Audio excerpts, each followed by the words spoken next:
The massive crystal dome of the Galactic Council chamber sparkled with light from a dozen different star systems. Representatives from 4 to 7 alien species sat in their designated sections, each area designed to accommodate their unique biological needs. The air hummed with translation devices working overtime to convert hundreds of different languages into something resembling mutual understanding. At the center of the chamber, a holographic display flickered to life, showing the application documents from a newly discovered species called humans. The beings had requested membership in the Galactic Council, and today would mark their first formal review. Ambassador Veltar of the Zephyrian Empire leaned forward in his crystalline seat, his 6 eyes focusing on the technical specifications that appeared in the air before them. His mandibles clicked together in what passed for laughter among his people. The sound echoed through the chamber, drawing attention from other delegates. "Colleagues, please observe these specifications," Veltar announced, his voice carrying the tone one might use when discussing a child's drawing. These humans claim their flagship vessel uses chemical propulsion. Chemical propulsion. In the year 3247 by Galactic Standard Time. A wave of amused chatter spread through the assembly. Commander THYSS of the Nexary Collective raised one of her 4 arms, her smooth blue skin shimmering with what her species displayed when finding something particularly entertaining. "Surely this must be an error in translation," she said, her voice melodious but clearly mocking. "No spacefaring civilization still burns liquid fuel to achieve thrust. That technology is older than most of our archaeological records." The hologram shifted to show detailed schematics of the human vessel called the Endurance. The ship appeared blocky and industrial, lacking any of the elegant curves that marked advanced alien engineering. Where other species had learned to shape living crystal or harness pure energy, the humans apparently welded metal plates together and hoped for the best.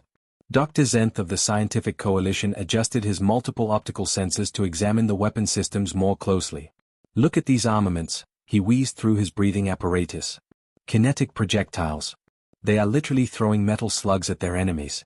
My ancestors used more sophisticated weapons when they were still crawling out of primordial swamps." The laughter in the chamber grew louder.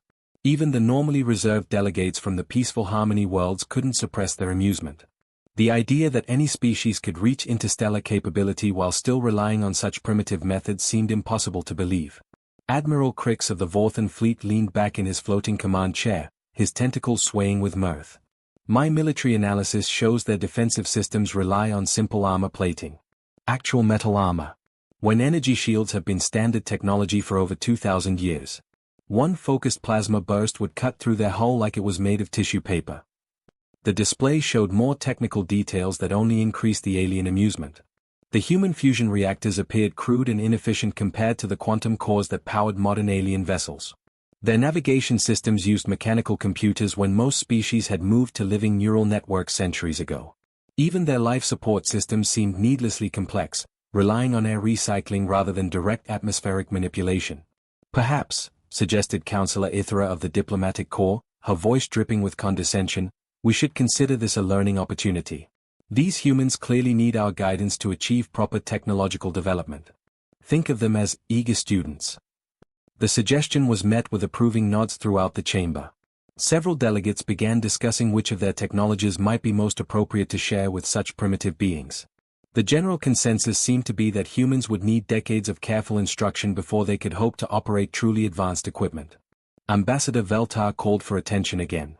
"I propose we grant these humans junior membership status. They can observe our proceedings and learn from our example. Surely once they are exposed to proper civilization, they will quickly abandon these embarrassing relics they call starships." The motion was seconded immediately by multiple delegates. The voting process began, with each species indicating their approval through their preferred method. Crystalline chimes, bioluminescent displays, and harmonic tones filled the chamber as the unanimous decision took shape. At the back of the chamber, in a small observation area designated for pending members, Captain James Mitchell of the human delegation sat quietly with his aide, Lieutenant Rebecca Cole. Their faces showed no emotion as the mockery continued around them. Cole leaned close to her captain's ear. "Sir, should we correct their assumptions about our capabilities?" she whispered. Mitchell shook his head slightly, his weathered features remaining calm. "Let them think what they want to think, Lieutenant. Actions speak louder than words." The voting concluded with fanfare and ceremony. Council Prime rose from his elevated platform, his ancient voice carrying across the chamber through quantum resonance. By unanimous decision of the Galactic Council, we welcome the human species as junior members of our community. We look forward to guiding their technological development and helping them achieve true spacefaring capability. More laughter and applause filled the chamber as the session officially concluded. Delegates began filing out, many still chuckling about the primitive human technology they had reviewed. Conversations continued in the corridors about which species should take responsibility for educating these newcomers. As the chamber emptied, Captain Mitchell and Lieutenant Cole remained seated, waiting for the crowds to disperse. Cole couldn't help but smile slightly as she watched the last of the alien delegates disappear through the exits. "They have no idea what's coming, do they, sir?" she said quietly. Mitchell stood slowly, straightening his simple uniform jacket. 3 days, Lieutenant. In 3 days, the Endurance arrives for our formal introduction ceremony. "Should be interesting," Cole replied, following her captain toward the exit. Outside the chamber, none of the departing aliens noticed the small smile that crossed the human captain's face as he walked away. Traffic controller Zixon barely looked up from his monitoring screens when the proximity alarms began their gentle chiming. Another ship requesting docking permission at Council Station Delta. The third shift controller had processed dozens of arrivals during his duty period, mostly elegant alien vessels carrying diplomatic pouches or trade representatives. His primary eyes remained focused on the entertainment feed playing on his personal display while his secondary eyes handled the routine docking procedures. The computer indicated an incoming human vessel requesting berth assignment. Zixon assumed it would be some cramped transport shuttle, probably carrying a small delegation of the primitive beings the Council had recently accepted as junior members.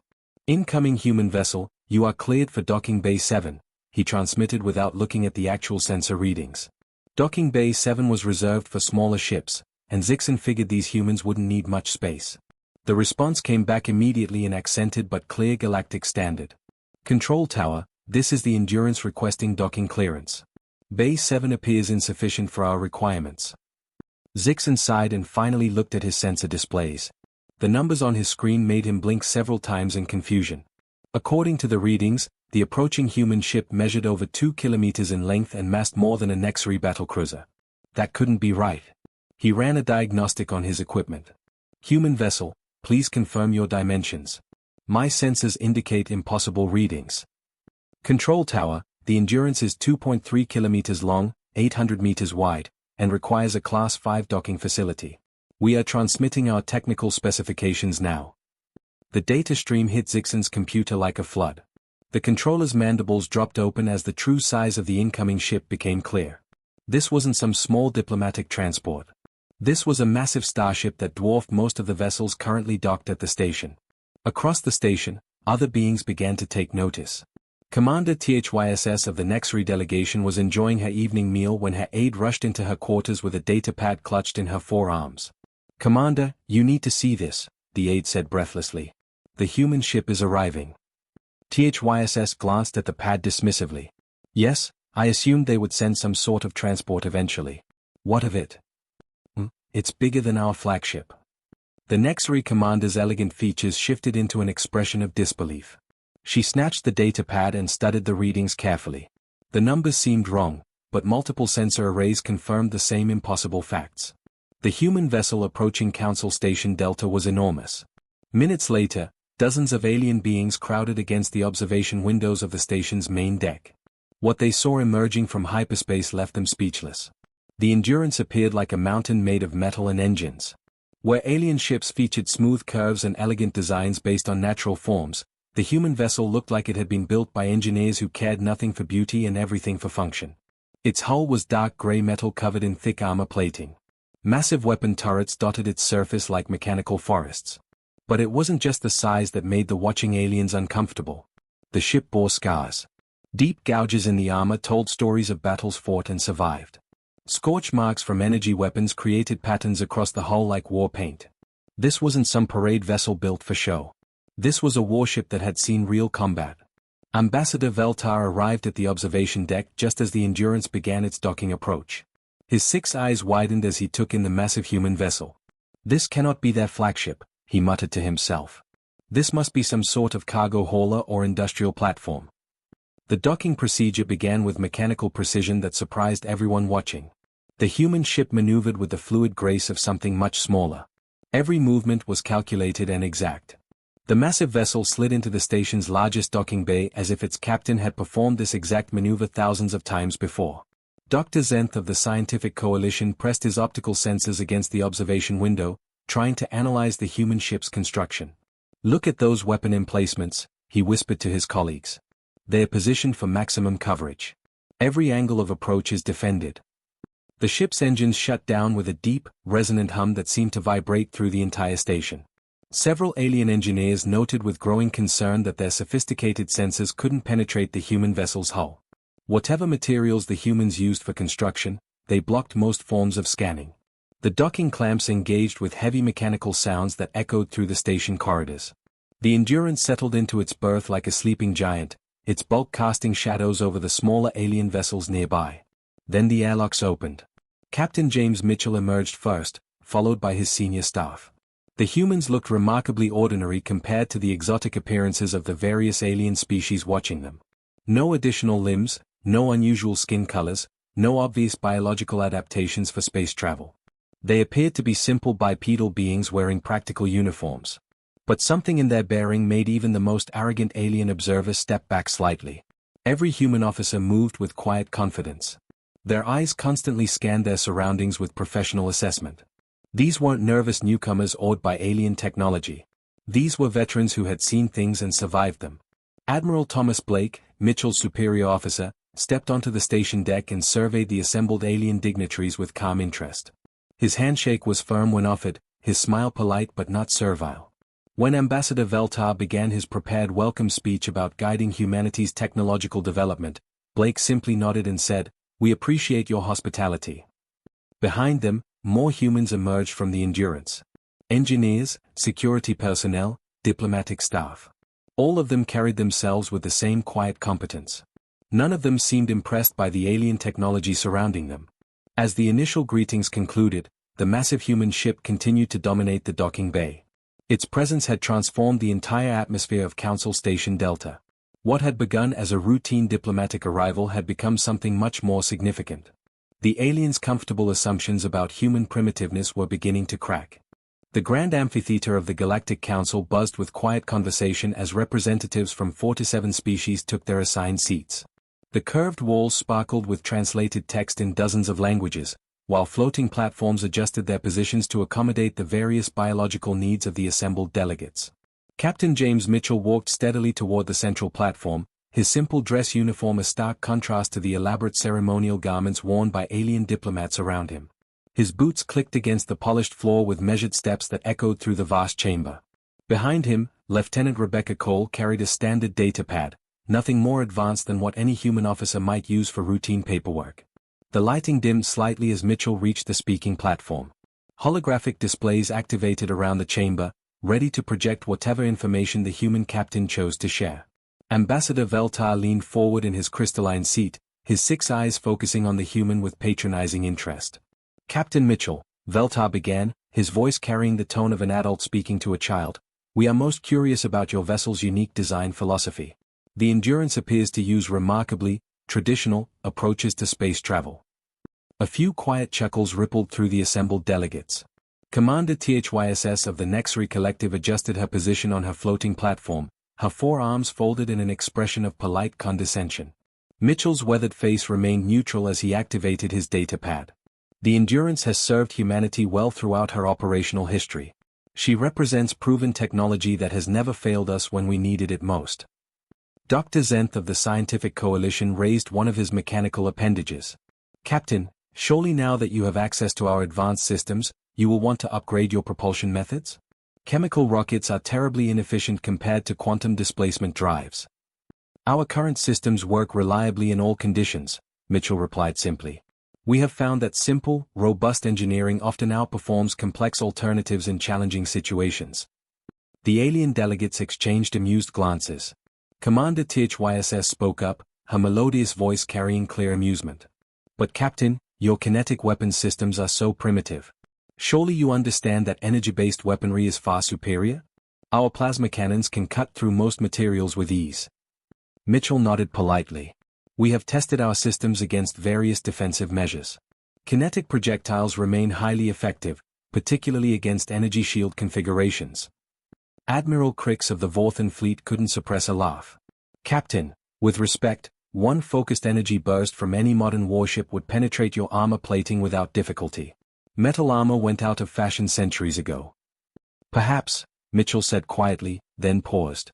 Though the Endurance has survived direct combat with various hostile forces throughout her service history. Something in his tone made a few of the more experienced military officers in the chamber pay closer attention. Ambassador Veltar, however, pressed forward with his questions. Captain, we are eager to help your species develop more advanced technologies. How old is your flagship? When do you plan to replace it with something more modern? Mitchell consulted his data pad briefly. The Endurance was launched from the Sol shipyards in 2157. She is currently 1,043 years old. The chamber fell completely silent.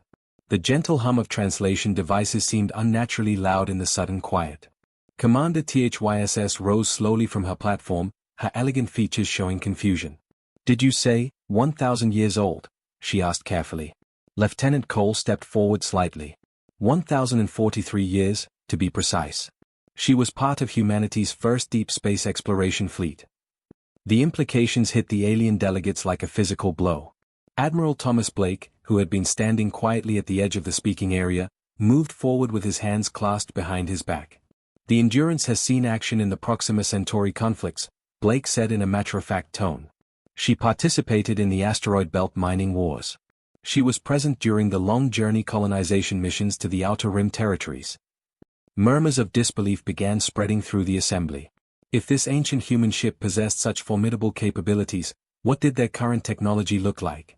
Dr. Zentha's optical sensors focused intensely on the human officers. Your weapons, he said slowly, these kinetic projectiles you mentioned. Railgun systems, primarily, Mitchell replied. Proven effective against energy shield configurations.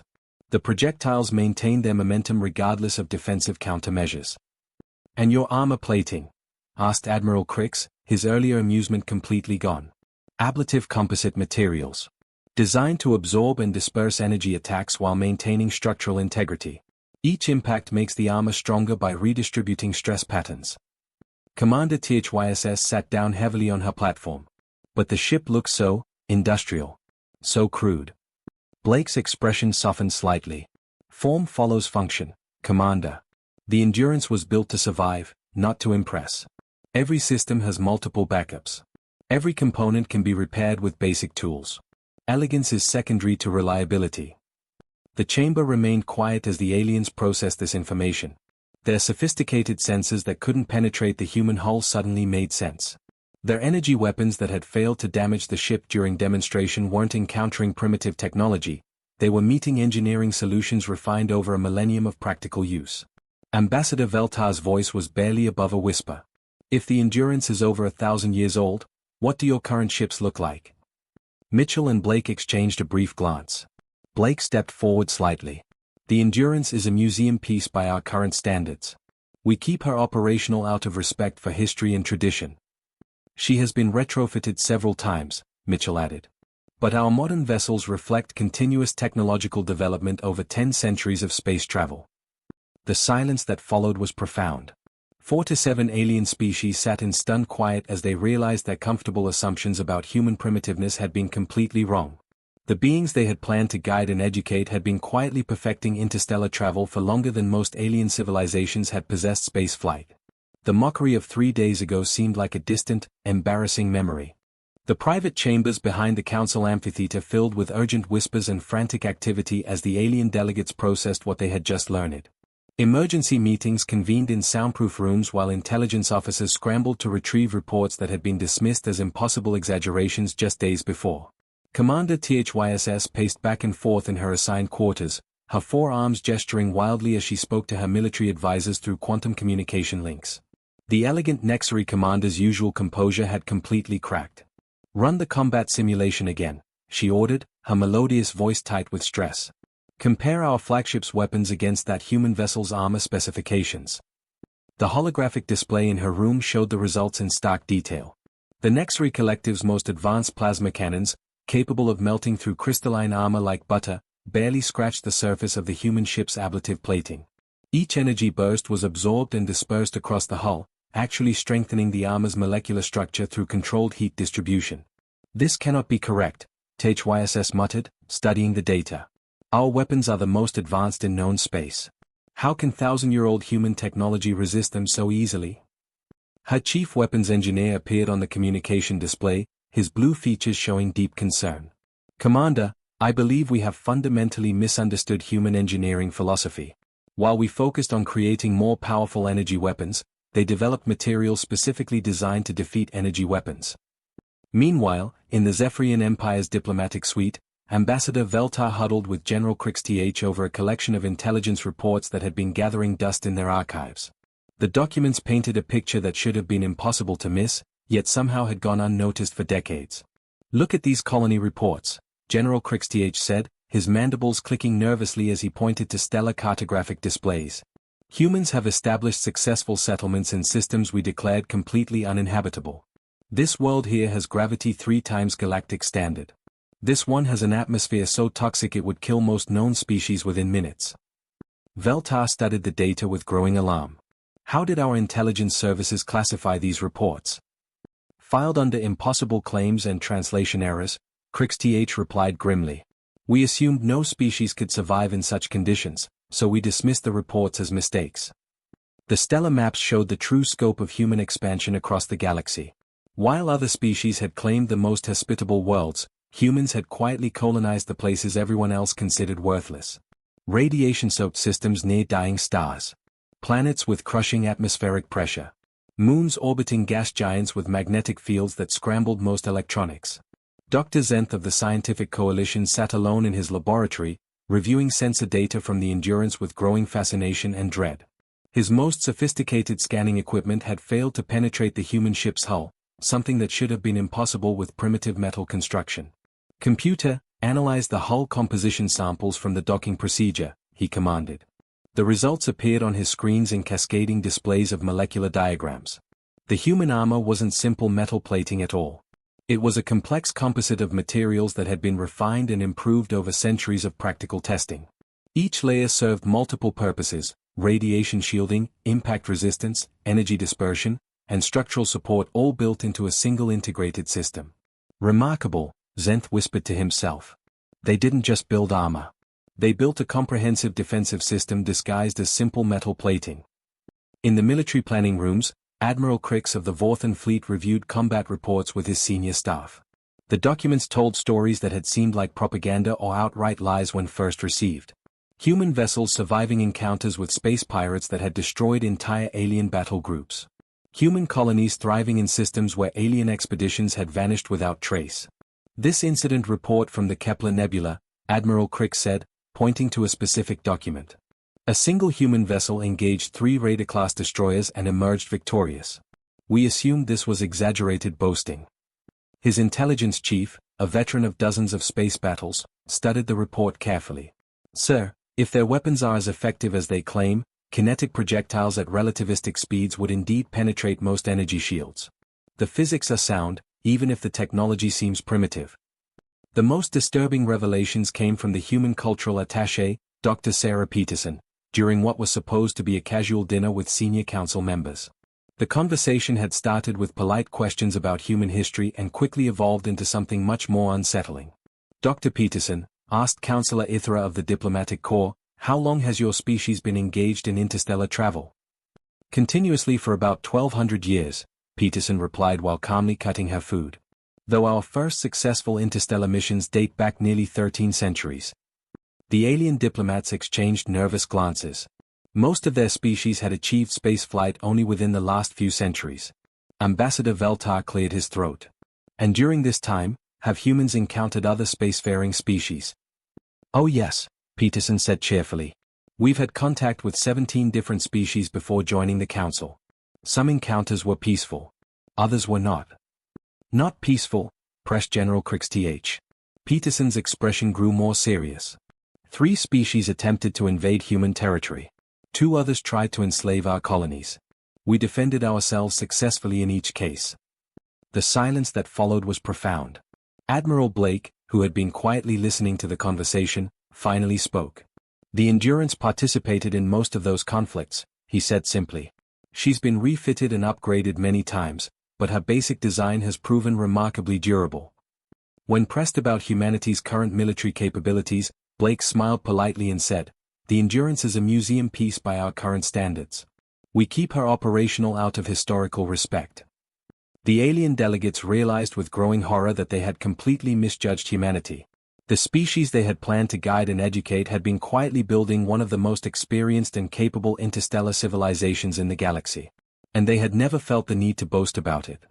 The Galactic Council chamber looked exactly the same as it had 1 week before, but the atmosphere had completely transformed. The same crystalline walls sparkled with translated text, the same floating platforms adjusted for different alien biologies, and the same 4 to 7 species took their designated seats. Yet everything felt different now. Ambassador Veltar approached Captain Mitchell with careful, measured steps. Gone was the patronizing smile and condescending tone from their first meeting.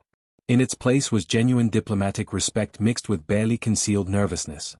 "Captain Mitchell," Veltar began, his 6 eyes focused intently on the human officer, "the Zephyrian Empire would be deeply honored to discuss potential trade agreements with your people. We are particularly interested in learning about your defensive technologies and materials engineering."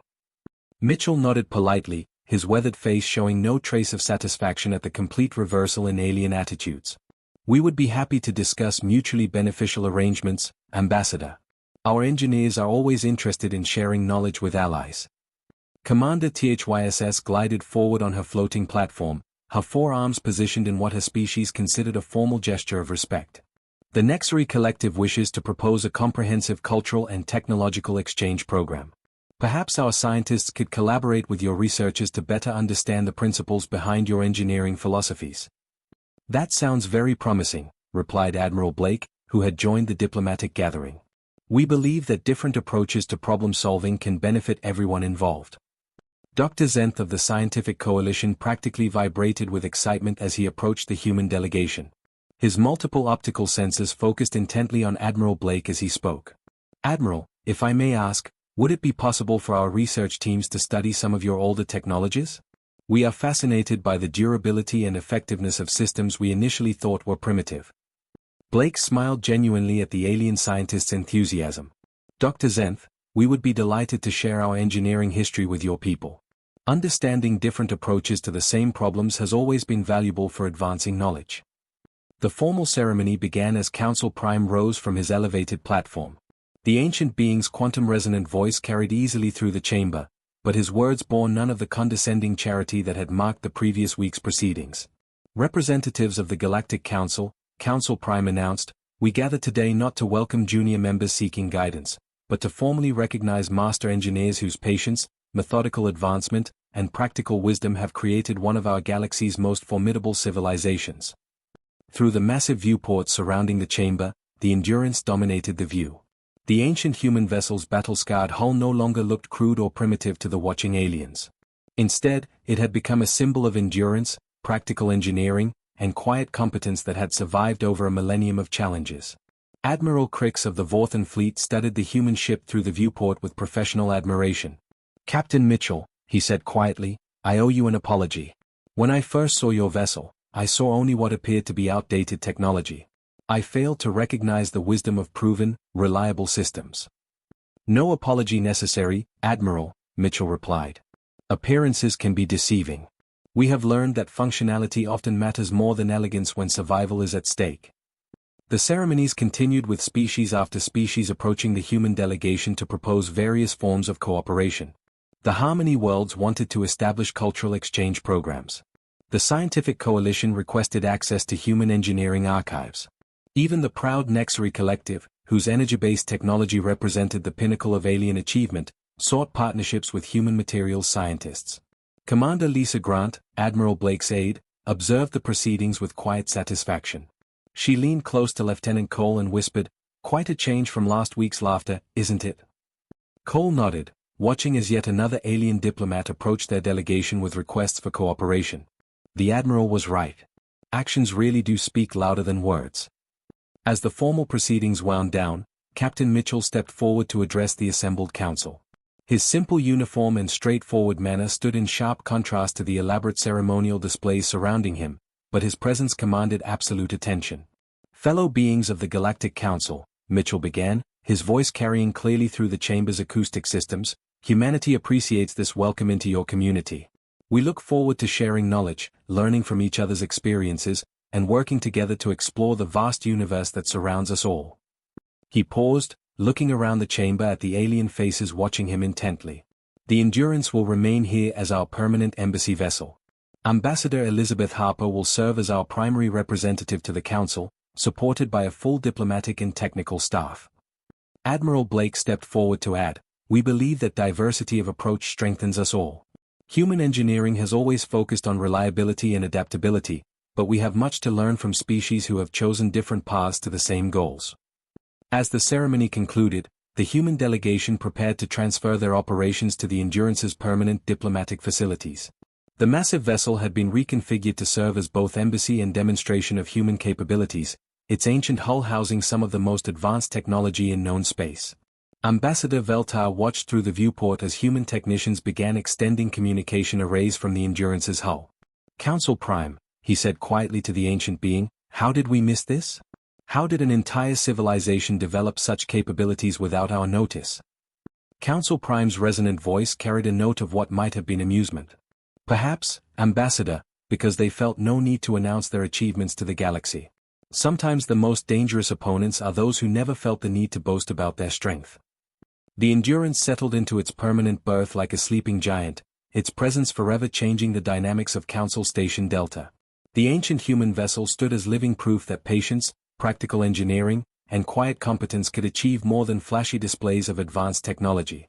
The mockery of 1 week ago had become genuine respect, and humanity had taken its place among the stars not as students, but as teachers.